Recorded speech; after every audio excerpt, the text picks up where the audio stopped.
Bismillahirrahmanirrahim. Assalamualaikum warahmatullahi wabarakatuh. Nama saya Zalfa Humaira dengan NIM 23060223. Saya akan mempresentasikan tentang materi mengelola perusahaan bisnis. Yang pertama, di sini ada pengertian dari mengelola perusahaan bisnis.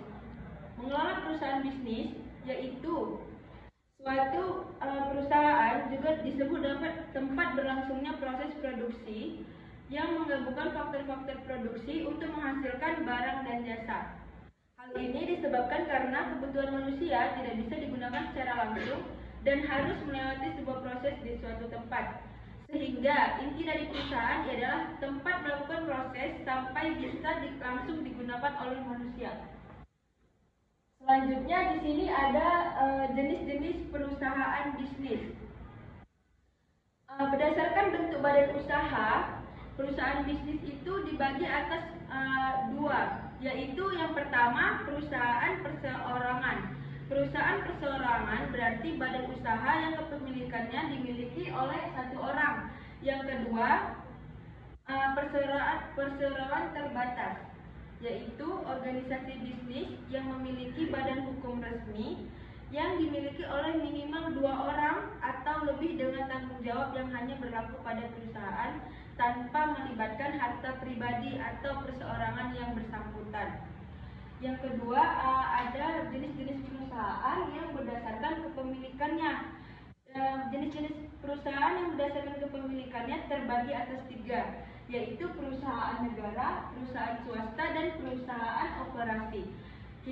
Yang pertama itu perusahaan negara. Perusahaan negara disebut juga dengan perusahaan yang didirikan berdasarkan oleh peraturan dari pemerintah. Yang kedua ada perusahaan swasta, yaitu perusahaan yang didirikan dengan modal dari sekelompok orang atau modal pribadi. Yang ketiga ada perusahaan koperasi, yang berarti badan usaha yang dimiliki dan dijalankan oleh anggota koperasi dengan tujuan untuk memenuhi kebutuhan bersama para anggotanya.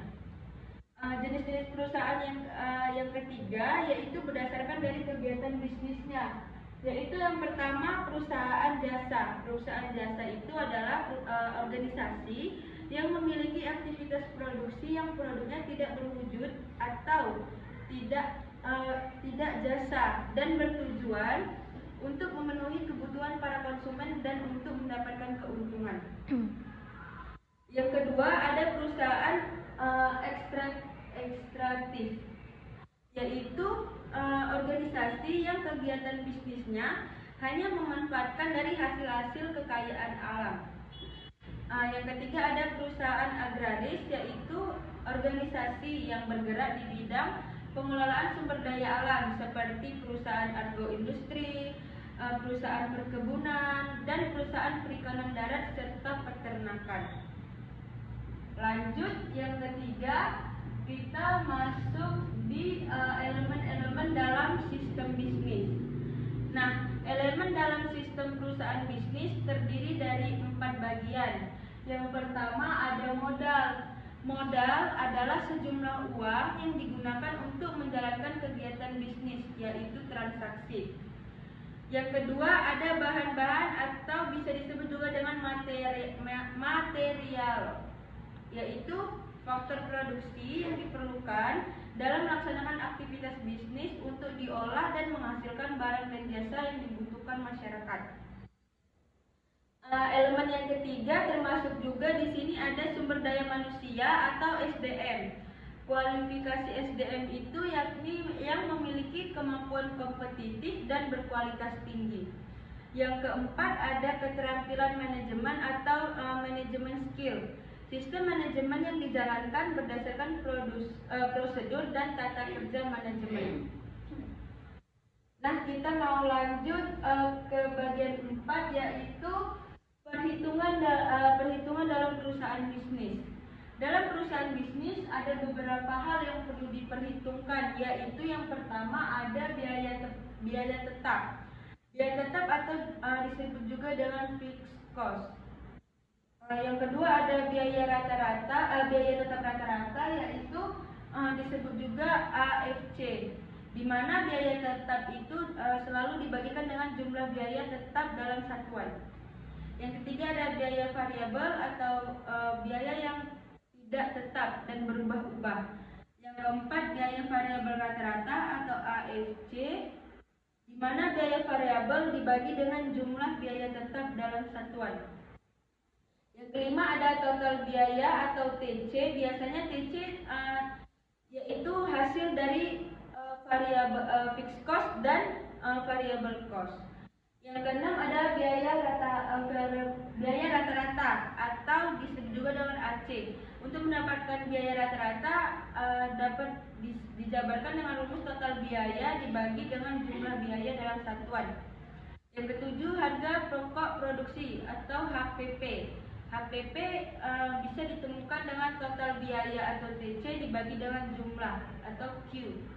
Yang kedelapan ada profit atau laba keuntungan. Laba itu bisa kita ketahui dengan harga jual dikurang dengan HPP pangkat 4. Selanjutnya ada menetapkan sasaran dan merumuskan strategi. Langkah awal dalam manajemen yang efektif adalah menetapkan sasaran atau goal, yaitu tujuan yang diharapkan untuk dicapai dalam suatu bisnis. Setiap bisnis memerlukan sasaran. Dengan demikian, kita mulai dengan mendiskusikan aspek dasar penetapan sasaran organisasi. Namun, ingatlah bahwa memutuskan apa yang ingin dilakukan hanyalah langkah awal bagi suatu organisasi. Para manajer juga harus membuat keputusan mengenai tindakan-tindakan yang akan dan tidak akan mencapai sasaran perusahaan. Pada sebagian besar perusahaan, program dengan cakupan luas mendasari keputusan itu. Selanjutnya penetapan sasaran bisnis. Penetapan sasaran bisnis yaitu dengan yang pertama memberikan arah dan panduan bagi manajer di semua tingkatan. Yang kedua, membantu perusahaan mengalokasikan sumber dayanya.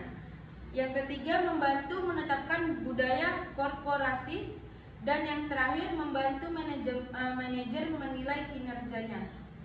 Selanjutnya, tujuan dari penetapan sasaran itu memiliki tujuan, yaitu secara sistematis, karena organisasi itu menetapkan sasaran dan rencananya. Tentu saja organisasi berfungsi seperti itu karena melibatkan sumber dayanya yang pada seluruh tingkatan untuk mencapai sasarannya. Terdapat 4 maksud utama dalam menetapkan sasaran organisasi. Yang pertama, penetapan sasaran memberikan arah dan panduan bagi para manajer di semua tingkatan. Jika para manajer mengetahui dengan tepat arah perusahaan, akan sedikit kemungkinan terjadi kesalahan pada berbagai unit perusahaan. Dan selanjutnya ada macam-macam sasaran, yaitu yang pertama sasaran jangka panjang, yaitu yang berhubungan dengan periode waktu yang panjang, umumnya 5 tahun atau lebih. Yang kedua ada sasaran jangka pendek, ditetapkan untuk sekitar 1 tahun dan dikembangkan kepada beberapa bidang yang berbeda. Yang ketiga sasaran jangka menengah, ditetapkan untuk periode antara 1 sampai 5 tahun. Selanjutnya ada cara-cara untuk merumuskan strategi. Ada tiga jenis merumuskan strategi. Yang pertama, strategi kepemimpinan biaya, yang melibatkan mengidentifikasi cara untuk mengurangi biaya sambil mempertahankan kualitas dan nilai bagi pelanggan. Yang kedua, perbedaan strategi. Strategi bersaing adalah tentang menjadi berbeda. Sebuah perusahaan mungkin menawarkan produk atau layanan yang unik yang dianggap lebih unggul oleh pelanggan. Yang ketiga, strategi fokus. Strategi fokus dapat digunakan untuk mencapai keunggulan kompetitif dengan mentargetkan segmen pelanggan atau ceruk pasar tertentu. Langkah-langkah dalam proses mewujudkan strategi. Yang pertama, visi dan misi. Sebelum membuat strategi atau tujuan organisasi, pihak penyusun perlu memperjelas visi dan misi dari perusahaan tersebut. Yang kedua, proses pengumpulan dan analisis informasi, yaitu mengumpulkan informasi sebanyak mungkin terkait kondisi saat ini dan menjadi bahan penting dalam perencanaan. Yang ketiga, merancang strategi.